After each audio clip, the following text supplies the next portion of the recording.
Awesome. We're all set. Wonderful. Well, welcome everybody. Happy New Year. Welcome back to the Hive. Super excited to have you here with us today to talk with Erica Berry, hosted by Camilo as well. I'm moderated by Camilo. I'm going to just give a little sense of what we got going on in the Hive next week before I hand it over to Camilo. So on Wednesday, we've got a social swarm, so one of our regular events that you can come and just hang out with folks in the Hive, hear what's going on with biomimicry all over the world.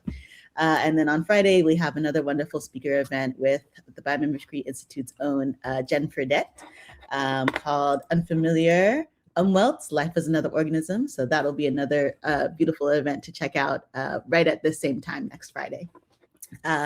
So with that, I'm going to hand it over to Camilo, who is going to introduce Erica and tell you a little bit about what we have in store for today. All righty, let's see. I think now the three of us are here. Erica, lovely to have you here. And hello, everyone. Welcome again to the Hive. As you know, this is our community, and we're trying to always think of ways in which community can learn from nature to become more like other aspects of nature that are also community-based. And we are going to talk about one very specific species that happens to be very social, but has had quite a rap that I think Erica will explain how much that has been something that we have maybe projected too much of us into it. And Erica is the author of Wolfish, Wolf, Self, and the Stories We Tell About Fear. And while we're looking at biomimicry today, we're looking at it through a lens that is both philosophical, it's scientific, and often it's this bridge between biology and design. But from Erica's standpoint and the way I read her work from a biomimicry lens, I think it's also to learn from nature's patterns, like, for example, the way that the wolf adapts to specific fires, or how they are also the keystone species that might tell us that an ecosystem is actually healthy, right? And how we can also learn to navigate our own human experiences based on these very, very common, I would say, canines that we've been very associated with. Okay, before we get into the dialogue, Erica will share a short reading, some beautiful visual images, and we will ground ourselves into how this idea of wolf, this concept of wolf, has been grounded and constructed in our culture. Before I do that, I want to read Erica's biography. Erica is both a writer and a teacher based in her hometown of Portland, Oregon. Her essays, which are often about the intersection of inner worlds and outer environments, appear in the New York Times, The Guardian, National Geographic, Emergence, Orion, the Yale Review, and other publications. She is the author of Wolfish, Wolf, Self, and the Stories We Tell About Fear from Flatiron and Macmillan 2023. You'll see the two covers very soon in the slides. And it won the 2024 Oregon Book Award. And she's currently working on Bodies in Heat, Love in a Changing Climate. We will definitely get into that too. It is forthcoming from Flatiron in the US and Faber from the UK. Erica is also a winner of a 2025 Oregon Career Fellowship and a 2025 Spark Award. She's a contributing editor at Orion Magazine. A former visiting distinguished professor at the University of North Carolina in Wilmington. She's currently a 2026 Mark and Melody Tepola Presidential Distinguished Visiting Professor at Willamette University. Lovely to have you here, Erica. The floor is yours, and I'll start sharing the slides in a second. Thank you so much. It's an honor to be read through a particular lens. Biomimicry is such an interesting idea that I feel like in some way a container for it. So I'm looking forward to being in conversation with all of you there. I just wanted to begin. You can see these photos of the book cover, and it's sort of interesting that the the names and the subtitle are different. The Brits wanted the word freedom in there because they felt like the freedom to be a wolf roaming in Eric, America I kind think of. we're losing you a little bit. Let me see. I think something is going on with the Wi-Fi.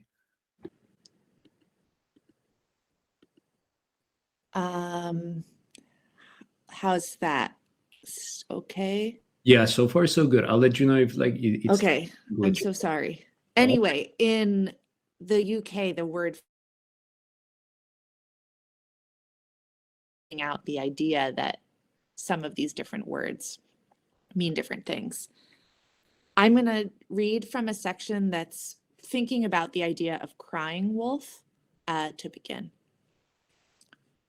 And we can go to the next slide. This is taking place on my grandfather's sheep farm, which is outside of Portland. I think if you press next too, there's another image. Perfect. There's a story my gramps likes to tell about one of my early visits to his farm. I must have been 2 or 3, toddling. We're walking toward the barn, and I'm running ahead in grass already mowed to fuzz by the herd, probably chasing butterflies, those ones that appeared each spring to surf the breeze like shreds of torn lavender tissue paper. I turn a corner, round a hill, and stop. I've seen something, made eye contact with it. Gramps, I say, breathless, running back to his ambling frame.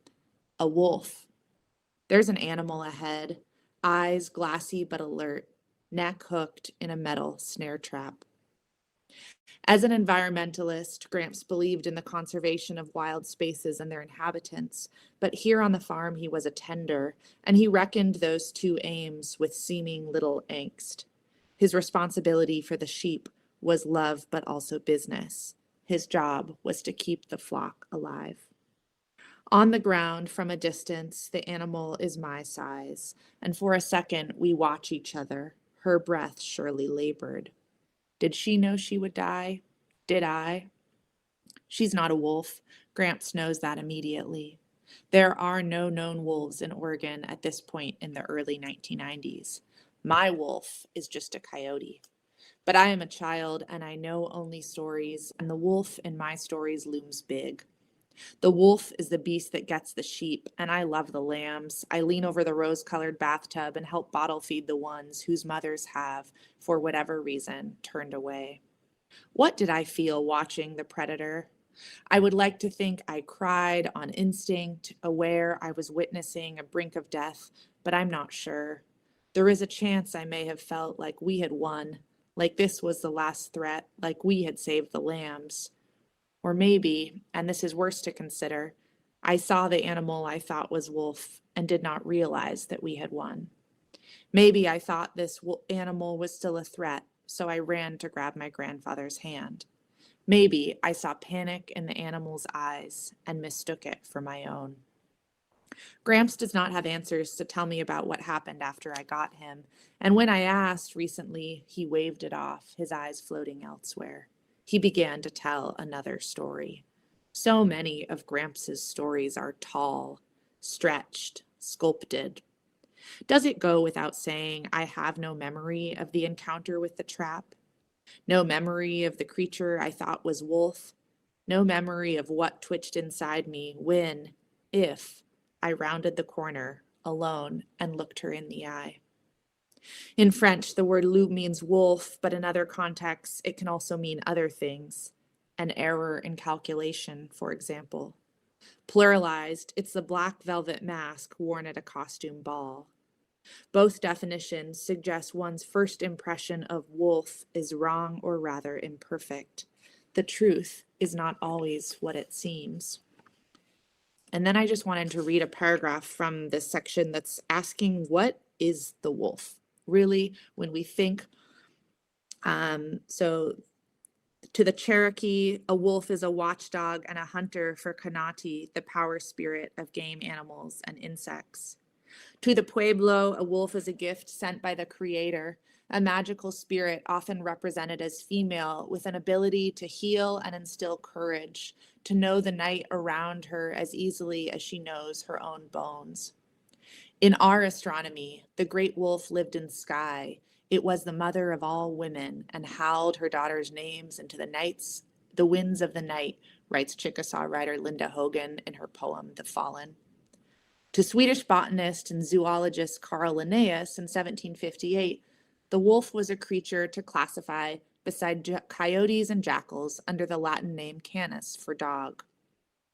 Linnaeus's main distinction between the two was that the wolf was the one with the tail turned up at its end, like a comma flipped on its back. And we can go to the next slide briefly. This is sort of this idea that what the wolf is has not been stable throughout different cultures and different times. And if you go one more, these are just some of the things that come up sort of searching wolf on the internet. And that third picture in is a wolf on a British estate that was a sort of a sanctuary for wolves that couldn't be in the wild anymore. They'd been in films, they'd been rescued from zoos, but also it was on an aristocratic estate. And I spent time there for research. And it was a very strange kind of being in this British fairy tale land with these toadstools made out of stone, but also these wild wolves that would be walked around.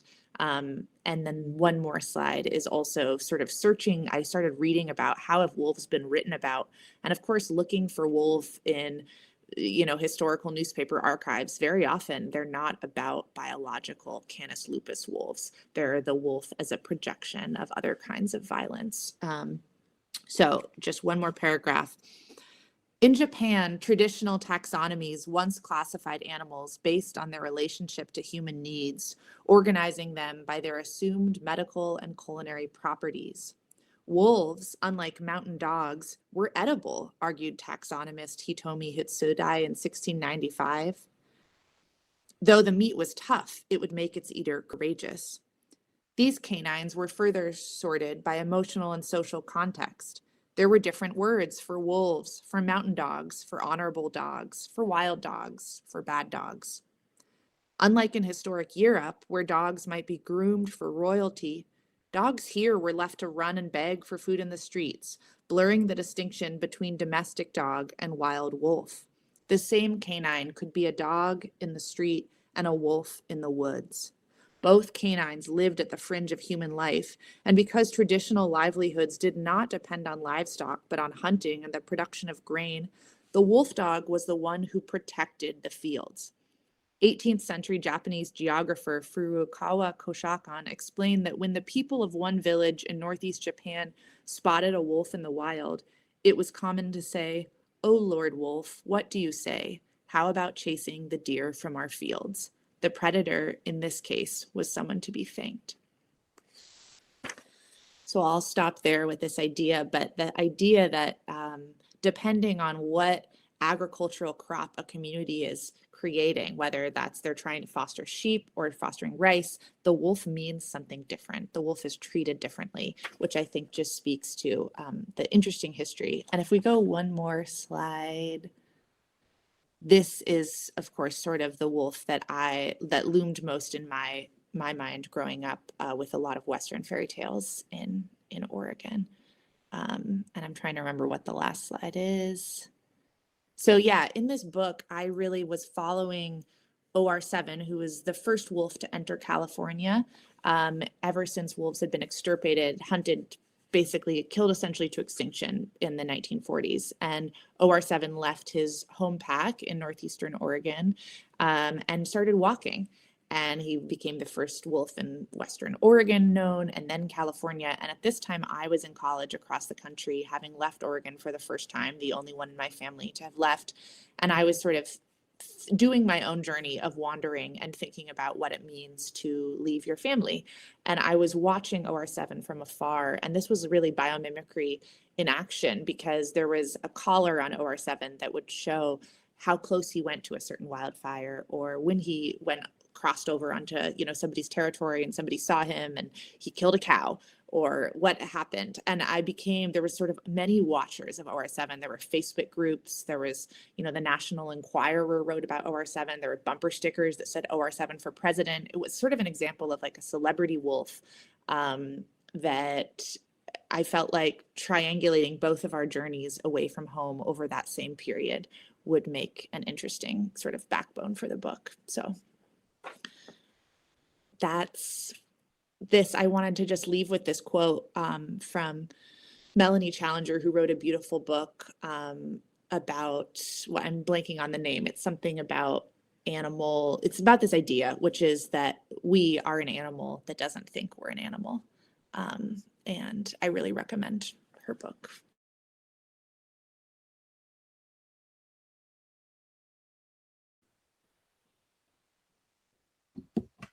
I mean, that is just such a very dense, but at the same time full of the things that led you to be so curious about wolves introduction.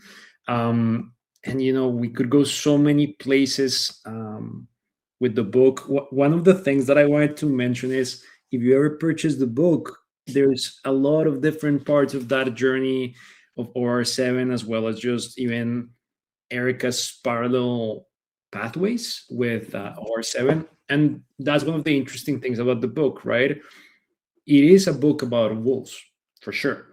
But it's also a book about mostly what we think ourselves about wolves, and what our projections about wolves might tell us more about us humans than wolves themselves.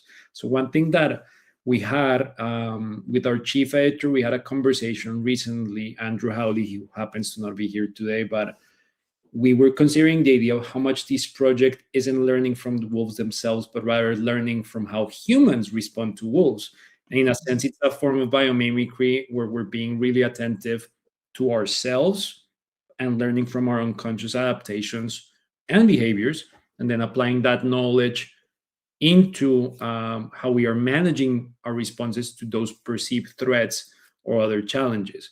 This would be the question after that intro, which is, does this perspective, the response of wolves as a form of biomimicry and self-awareness, capture the core of idea of what you were also trying to convey with your book? Mm-hmm. Yeah, it makes me think about something I was told, which is that children at birth will flinch from a spider or a snake. There's a learned instinctual sort of thing, and that's not true with wolves. And yet wolves are one of the most highly, in sort of traditional stories, this creature that we flinch from. Or I say we sort of in a catch-all that's not very accurate. And I think a lot of what I wanted to do was show the ways that our metaphors, for example, referring to the Central Park Five as a wolf pack, as you saw in that headline, these boys were, convicted of a crime they did not do, and for many years incarcerated for that.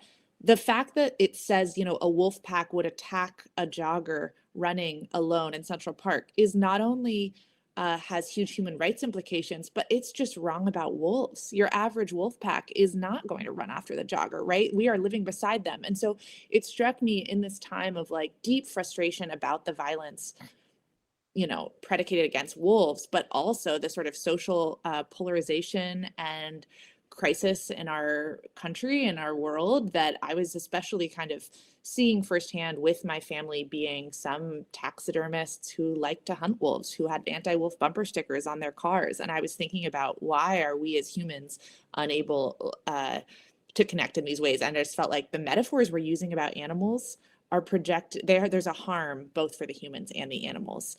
And I know as a writer, I'm very interested in words like that, but it felt like, how can we all think differently? When we say the words lone wolf, for example, to refer to a shooter, that in real life with wolves, a wolf goes out alone and it's the most vulnerable time of its life.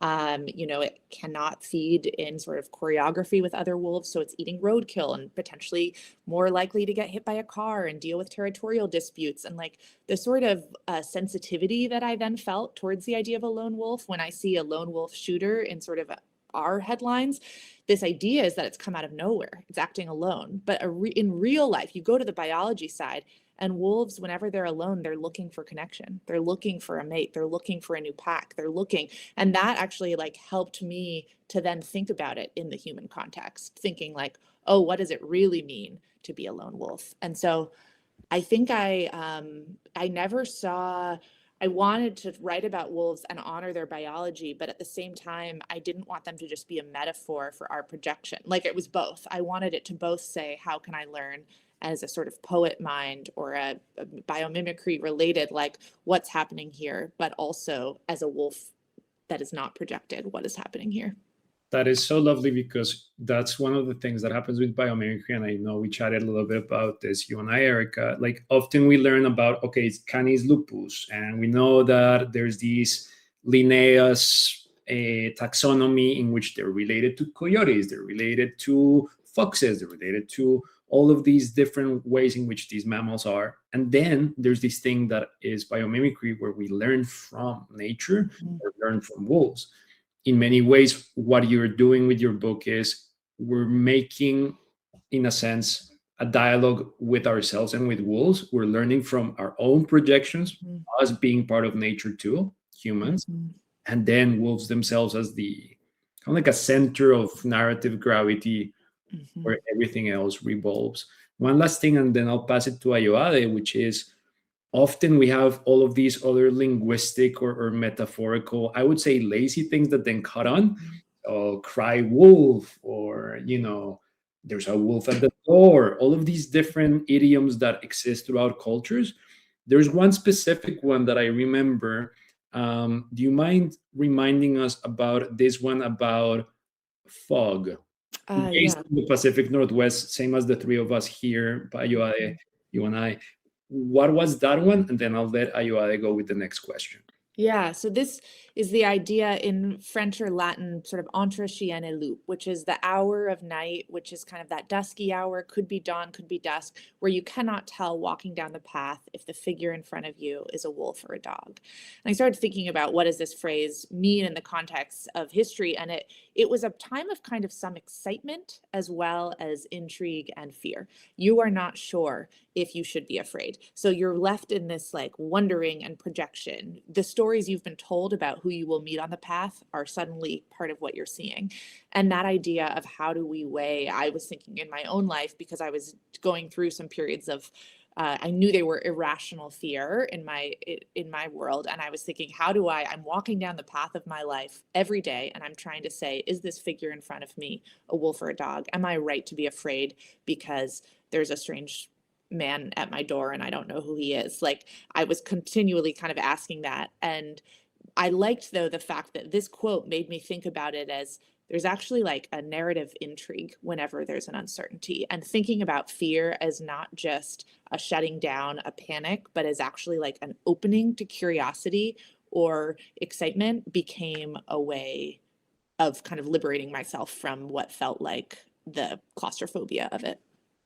For sure. A tool in many ways, an indication. Ayoade, I'll leave it to you. You can go with the next question. For sure. And I mean, yeah, just kind of wanting to dive more deeply into that. We're talking about biomimicry as a tool for understanding nature, and we're also talking about how you approached this this dissonance that you saw between what wolves actually are and what we talk about wolves as being in our vocabulary. It all is represented so beautifully in that that hand shadow puppet image that you showed, and that's on the cover of the books, the US version. And I wanted to ask more about that, and specifically about if you could tell us about both how this showed up for you personally and also for advice for biomimics. How do we begin to separate the biological reality of the wolf from those human stories that have guided and constrained us in our conceptions of what a wolf is? I love how you put that. I mean, one thing I think I like to ask people to inventory, if you're in the audience, like think about what are the images when you close your eyes and think of wolf, like what are those things? And I think this as like an inventory practice is very valuable for any single kind of creature, but really thinking like, my wolf is not your wolf. And I think we all need, like I was thinking about for any fear we have, there's this sort of common self-help advice is how do you grow out of that fear? But I began thinking, what if it's more interesting to ask, how did I grow into it? And how did you grow into thinking? What were the stories and narratives told? And then thinking like, who told those narratives and what were they trying to get out of them? And I would say that was kind of the practice. In birding, there's this term spark bird, which is like the bird that gets you interested in birding. And for me, the wolf was the like spark bird that got me interested in thinking about biomimicry and thinking like, if I'm, for example, studying this wolf and I'm trying to understand OR7's journey, and I hear that during this big wildfire in Northern California, this wolf moved towards the flame. And I'm trying to understand, why would a wolf go towards fire? And reading the papers, it's because deer will be fleeing fire and will come out. And so the wolf knows that they can get a meal by running towards it. That was so fascinating to me. And I'm both thinking about like the ingenuity of the species and also thinking it becomes an invitation for me to think about, when might I have gone towards something objectively scary because it felt like the safest thing to do, or it felt strategic, or like it just becomes a way to engage. And I think so often, like in our culture, we don't know, science can feel very like over here or separate, or we all feel separate, and just like having that reflex of, what does this make me think? Which I guess is the biomimicry, just became like it became part of the process of this. Every time I'd read a science paper about wolves, I'd think like, okay, how does this reflect on a sort of like poetic lived level with my own life? I forget if I answered your question. Definitely. Yeah, definitely did. And you brought up something that I'm really glad you brought up, which was emphasizing connection, and connection as similar to your curiosity, connection kind of being a next step and next avenue into understanding where our conceptions of nature, of wolves, of where we fit in to our stories of nature comes from, and those connections and a way that we can think about connection in biomimicry being interdependence is something we also were excited to chat with you about. So I'm going to pass it to Camila for the next question on that. That was a lovely pivot, because my question is about connection. One of the things that I remember that really struck me when I read the book was this idea of ticks, right? And ticks are not as charismatic of a species as wolves are, right? Like if you think of it, right? Like if you were to write the book about ticks and about fear, okay, of course, we could also do that. But wolves are so intimately related as are other canines with our species, especially for all the similarities and projections. So one thing is, there was a tick bite that you referenced, and it connected your body directly to the wolf. There's that interdependence, that through line. And if you view it as like this canary in the coal mine, or like this connection, how is it that we can change our perspective from learning about this scary insect that of course carries some diseases and some other interactions with other species, to the interdependence that it revealed to you and can reveal maybe to all of us here? Yeah, so what happened in this story was that my mother got very sick one summer when I was leaving service to lead an outdoor trip. And I heard that her fever was spiking to 104 and all of these things. Nobody could figure out what it was. She was in the hospital for days. And at some point, an epidemiologist sort of offhandedly decided to came in and figured out that she'd had I think it was like some, not Rocky Mountain tick fever. I'm forgetting the name of it, but she had a tick bite that had caused a fever. And it was from the mice in the cabin where she'd just stayed. And there had been mice around. She'd never seen the tick. She'd never felt the tick, but they'd probably been brought in by the rodents. And this epidemiologist kind of offhandedly said, if we had more wolves in the wild, we would have all the way down the food chain fewer rodents, fewer small things, like we would have less tick bites. I would see less patients. And it was this revelation for me, both because of the kind of inversion of Little Red Riding Hood, like my mom, we're supposed to be that the wolf is the dangerous thing out in the woods, but actually he's saying my mom would have been safer. She would not be in the hospital if there'd been a wolf in the woods. But also, it was the first moment that I realized that like the presence of the wolf there had a direct impact on my well-being and my mom, for example. And I think previously I'd sort of seen them through the aesthetic lens of the Sierra Club calendars with the wolf on the hill, and I appreciated them for that. But I began to think like there's much more of an urgency here. And I think, you know, it's so easy to see ourselves in wolves. They care for young collectively. You have wolf packs with foster families. Biologists use that term. Oh, this is an immigrant wolf wandering into a pack. Like it's very much, they're step parent wolves. Ticks, a little more obtuse. Like I've never seen myself in a tick. But I do think that this practice of thinking, what can I learn from this, as a way of both like generating empathy and also understanding ourselves, like the tick is just trying to make it out there. And is there a way that we have to coexist? I can't wave a magic wand and like remove the idea of them. So how can I like think into it? How can my fear about ticks be, again, a gateway to think about maybe my own parasitic interest or curiosity or like desires for things?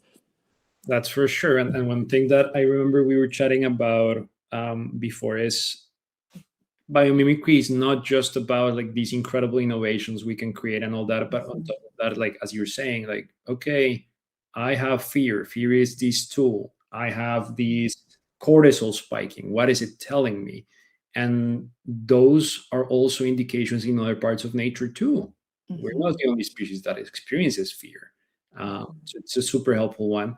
And then if you see it from like the more biomimicry lens of like, let's innovate, ticks are super effective at transferring, Lyme disease and so many other things. Okay, that's horrifying for us humans, but what could we do? Maybe create a needle that like behaves like ticks, in which like you might not notice you have a tick for so long. Imagine if that happened with needles. Incredible. Like people that are afraid of needles would be so happy. So I think that there's always those aspects within biomimicry. Ayoade, I'll leave it now to you. For sure. Yeah, something that is coming to mind with the tick story as well. And with, as you put it, not necessarily, not necessarily thinking initially that, how do I see myself in this tick? Like, what is this? Like, where is this relationship? Like, where's sort of my entry point, like my place to grasp?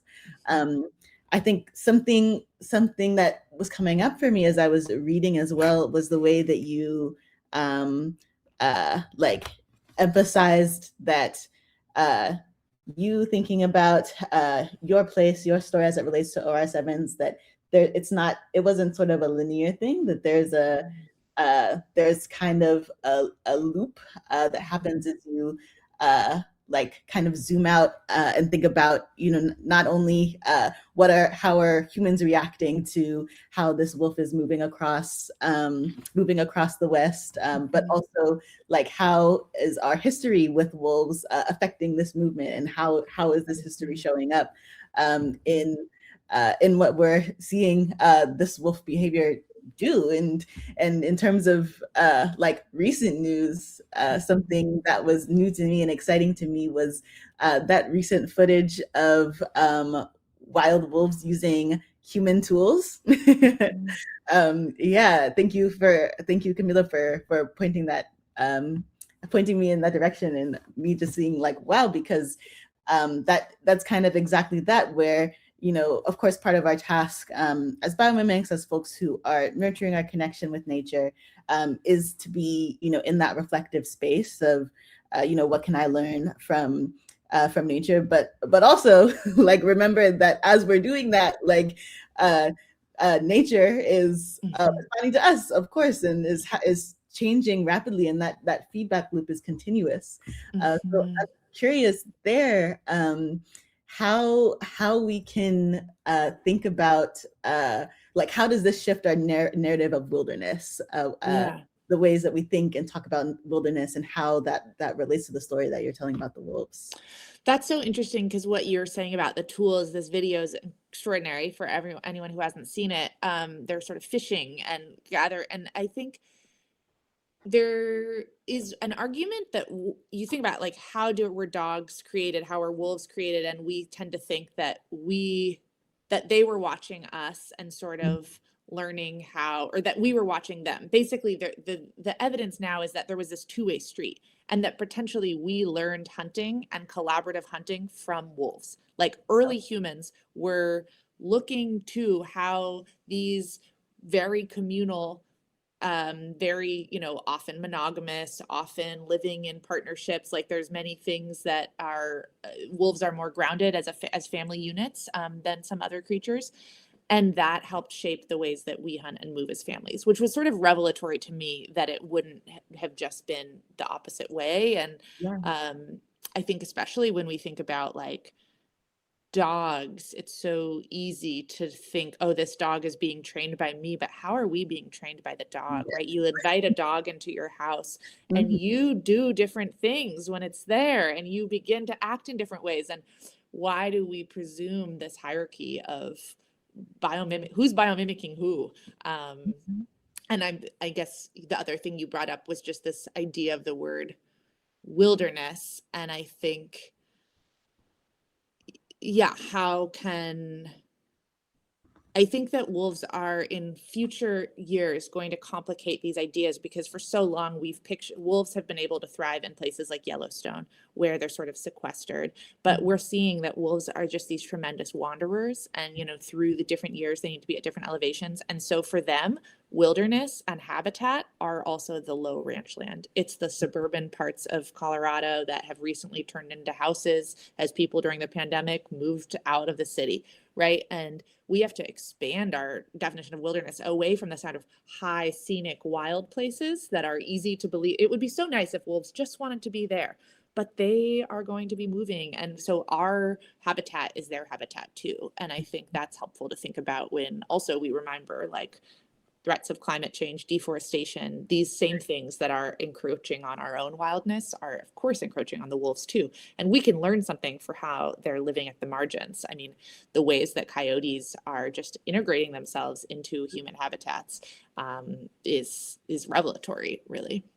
Definitely, yes. And I loved the example that you gave of how our dogs training us, because I'm sure the dog owner would agree that our pets, they know a few things, more than a few things, and they know how to get us to do what they want. But aside from that super fun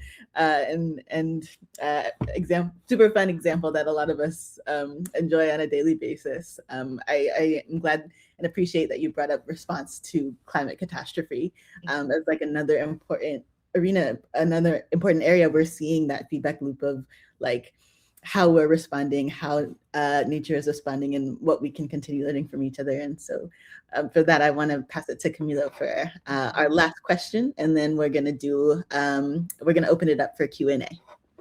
Yeah, I think that first off, I have my Canis familiaris down there, and I don't think that is going to go very well for me later. I think she's going to, she's going to mandate some things. So I'm excited for that.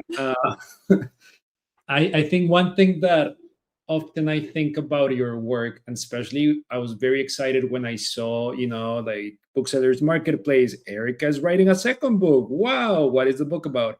And Bodies in Heat. Then, there's a couple of essays that members of the Hive will post later during the chat so that you can see where her thinking is going. But in your current research for this book, you're studying how animal behavior and nature is shifting during this climate disaster, and this is like such a big complicated crisis that connects different bioregions and ecosystems. So what is it that you have learned from these species that can help us humans that have so many boundaries, so many frontiers, so many nation states and tribalistic thinking? How can we navigate climate change from these new things that you're learning, and that of course will be in your upcoming book?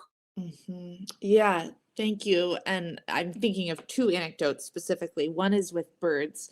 that's really interesting. And the ways that there's new studies that when one bird is food restricted, so for whatever reason cannot, or when a community of birds cannot eat what they would, if they are together, their calorie needs go down. Essentially, like they are more capable of dealing with low food environments when they are connected. And I think that is just an interesting, like, scientists I talked to about it was like, we're still kind of trying to figure out how our bodies know to like biologically need less when we like the need of each other is actually counting as food in a way. We are feeding each other in these times of scarcity. And she was saying there must be implications for this in larger sort of human contexts. And the other example that I'm immediately thinking of is a researcher studying guppies who was finding that when a guppy there's more illnesses reaching, marine life as the sea is heating, etc. But when a guppy's sick, it will self-isolate to protect the rest. And so the ways that animals are either moving towards other animals or moving away when they have to, I think speak to just the ways that we need to really think about constantly, again, connection. Like how in this moment do I need to be moving towards or moving away? And there's a protectiveness in both of those at different times. And so, yeah, there's a lot of stuff that I'm hearing about during fires that have made me sort of astounded that I hadn't thought of the creatures like macaque monkeys, that their voices get so smoke filled when the rainforests are sort of burning that they cannot do their mating calls to each other. Or cicadas, the sound that they make at different temperatures, they like cannot hear each other to mate. And I think this realization, we tend to think like, what temperature will an animal survive at? But in fact, what I'm learning is like, what temperature will that animal want to connect at is also really important for survival.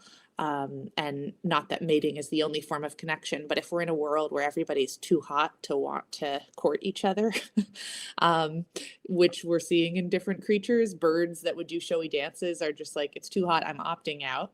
That is having implications for the future of that species. So I think the larger maybe takeaway is like, we need to define survival, not just as like heart beating, I'm breathing. Like survival is broader than that. And I think that's true for humans too. Like it's not just about how we are surviving, it's about like what that survival involves. And is it actually having connection? Is it having, these other kinds of emotional needs? That is such a incredible way of looking at it. Let me really quick do this. You're still hearing me.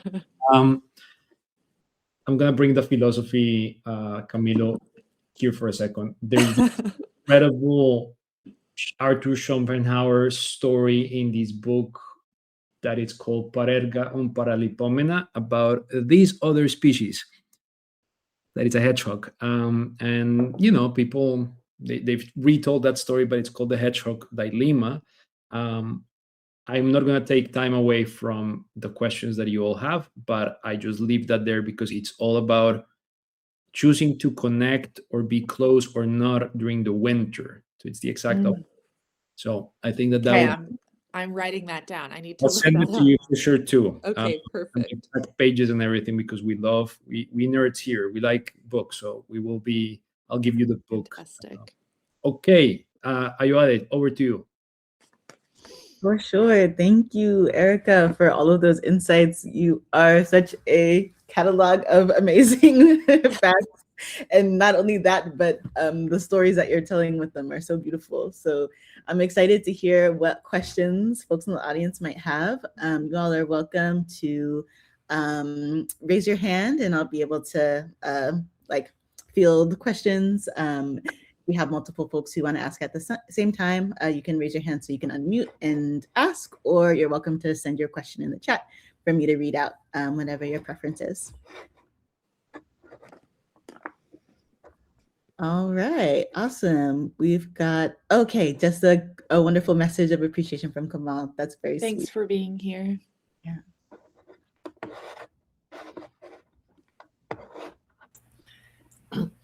Well, I don't have a question, but I have to tell you, you definitely touched my heart and soul. And you said something, how do we shift the narrative? And I think about my world, which was education and young, children. And the perspective of the wolf, of course, we build the mental models in their minds about the wolf over time through stories. And so how do we shift that story? And of course, I'm starting to think about that in what I'm doing now. But I also, two things. Well, I'll just share the one. We used to bring in, when I was director of the Center for Environmental Education, we brought in a wolf program, Mission Wolf, out of Colorado. They would travel around and they would do educational programs in schools. And, there is that perspective on the part of the adults, the big bad wolf. But I have to tell you, we would have an auditorium of kids screaming and, kids being kids. The moment they came in and said, okay, the wolf's going to be here in a minute, you could hear a pin drop. And there was not any distraction. I mean, every set of eyes was on either in the center or on the stage where the wolf was coming in. And and yet some of the adults still had that big bad wolf. So it was really interesting to see the perspective based on age. So I think this change in the narrative through stories is a really powerful way to shift this. Yeah, and it makes me think about sort of like handing the onus back or the authority to the adult to really tenderly say, like, where does this narrative come from? And it makes me think of talking to a rancher who was a woman who living in the sort of Sierras. And she said, I'm scared to walk out at night because of wolves on my property. And so I said, well, let's look, can we look through she said, I'll show you on my camera, the wildlife camera has taken pictures of wolves. I can show you because once I know they're there, I fear them. So I say, okay, yes, let's talk through it. And as we're going through the photos, it's like, oh, there's a bear. Oh, there's a mountain lion. There's a wolf. There's another mountain lion. There's two mountain lions together. And she just started saying, I guess maybe I should be afraid of mountain lions instead. And my goal wasn't to make her afraid of mountain lions instead, but to sort of sit with that feeling of like, why is the wolf the one? The wolf becomes the symbol of all the other carnivores that you cannot control. And just pay attention to that and then see what happens. That's so interesting. And I'm so buoyed to hear that about the children. Oh, it was always in every single school we went to over many years. You could predict what was going to happen. I mean, it's interesting because the earliest version of Little Red Riding Hood did not have her being punished in the way. It was actually, she escapes from the wolf and neither of them die. And she, ties a string around her ankle and goes out. Or he ties a string around her ankle and she says, I need to go to the bathroom. So can I leave the bedroom? And she kind of goes out, ties the string around a tree and runs away. And I was so interested in the fact that like this early version of this story actually taught her like ingenuity and escape. And just how, again, the importance of children's stories, right? Like that was coming of age in a different time. I wonder why it changed and, who made that change? The earliest versions were sort of oral histories, especially told by women to each other, like how to keep this child strong. And then you have a sort of bourgeois man storyteller for the court. And the lesson becomes like, it's the woman's fault if she is introducing. So like rising misogyny in various ways ends up leaching into the point of the story. Well, that's what I was saying when you said, but even tying the string around the girl's leg and trapping her there, I immediately went to misogyny in the male and holding. Yeah. Except she's able to sort of untie herself in this one narrative, which in the later Grimm's fairy tale, she dies. Or the wolf dies in later sort of, the huntsman, the man comes in and saves. And then, I do think those stories end up having a long shadow. In terms of how we picture who can feel comfortable in the wild. I'm glad you're in this world of storytelling because I think it's so important. I'm so glad. You brought up your background, Doina, and that we're getting to talk more about stories. I definitely have more questions around that, and we have time for a couple more. But before I ask, I want to check if others in the audience have a question they have for Erica.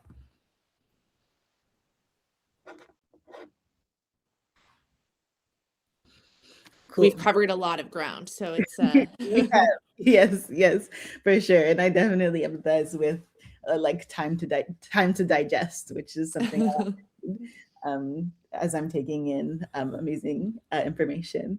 But what your and Dorna's exchange was bringing up for me was, as we're seeing the story of Little Red change over time and learning what that says about us as humans, about our human history, and also what kinds of stories we're privileging in like our mainstream. We have that temporal story that's very much connected to the wolf. And you've told that story at the same time as you've told a spatial story with the map that you showed at the beginning, the map at the beginning of the book, that spatial story of OR7. And I'd love to hear you talk about on both like temporal and spatial axes. What are we learning from the wolves, from OR7, from the story of OR7 in particular, but in general about how we tend to delineate time and space? It's so interesting because I love separating it out on those planes. The first thing that I thought of is not about wolves, but it's about something I read recently, which is that the reason that oak saplings will grow up, they're pretty resilient and will just sprout around the earth, is that they adapted in an environment where elephants lived and were stomping on them. And so they were continually having to pop up. And there's oaks on my grandfather's farm.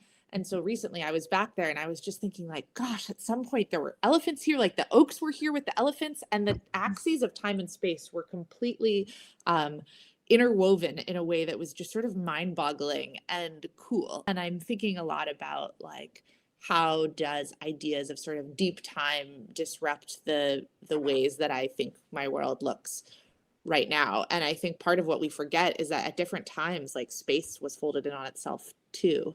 And I think one interesting thing about the wolves related to space is that they're the most widely dispersed land mammal, except humans on Earth. They've lived on just about every continent. And, when you look at, to go back to this idea of children's stories that we've been talking about, every culture has narratives pretty much that are about how kids should be related to wolves. And part of that is just that wolves were once everywhere. They were present. Part of why they loom so large in our psyches is just that they are really adaptive. They walk and move really far. And they've lived in deserts and seas and all these amazing environments. So I do think, I guess I don't know where to go from that, except thinking about the fact that like our stories, like the wolves itself, they travel these similar lines. And you see even like with colonialism in coming to the Americas, that I'm speaking this as a descendant of those people, brought rabies in dogs to the States. And that rabies then attacked people and helped foment a lot of fear of wolves. But we remember that like that rabies itself was actually kind of a colonial presence. And I just think very often it's like, oh no, rabies in a wolf is totally natural world. And we forget like this sort of levers of power that are coming in human ways. So like environmental history and human history are just so tied, and using the wolf as a lens, like I think a lot about in geology, you take like a core sample of the earth and you see what you can see from that. And I feel like in this book, I was trying to take the wolf as a core sample, or like look at the world through a wolf hued lens and see what I saw. And I think we could all do that for any kind of creature. And it would be interesting what interacted with that. Yeah, thank you. And thank you for providing us with such a thorough and beautiful and prolific example of how you did that with the wolves and with your own story, and for providing that inspiration for us to do the same. Yeah, of course. Knowing that we've gotten to our time, I'll go ahead and hand it to Camila to close us out. This was lovely. I think 1 hour is not enough with all the incredible stories that we all probably have about wolves in our own lives. The beauty is that Erica decided to tell us about a wolf, and by doing so, told us more about herself. So I think that that's a way that I want to close this. It was lovely to have you all here, and we will see you in the next conversation. Erica, This was thanks so wonderful. much for being here. Thank you so much. I'm looking forward to following along with all the biomimicry and learning from all of you all too. I'm really grateful for the expertise in this area. We should end like Paul Winter ends the winter solstice concert at the cathedral with the Hallelujah chorus, where you have a cathedral of people howling. It's just chilling. It's incredible. How beautiful is it that they also connect through sound, and we connect through sound? Yes. Yeah. Yeah. Erica, did you in your research come across the book Who Speaks for Wolf by Paula Underwood? It sounds familiar, but I It's a can't recall it Native- right now. It's a Native American's story. She was of the was it Lenape? I'm not sure. One of the New York tribes, and she's unfortunately passed. I got to spend a lot of time with her, but it's a really wonderful learning story. So I do have it. Check it out. You Thank you. can't find it, and I'll connect up with you when you come in June. You said.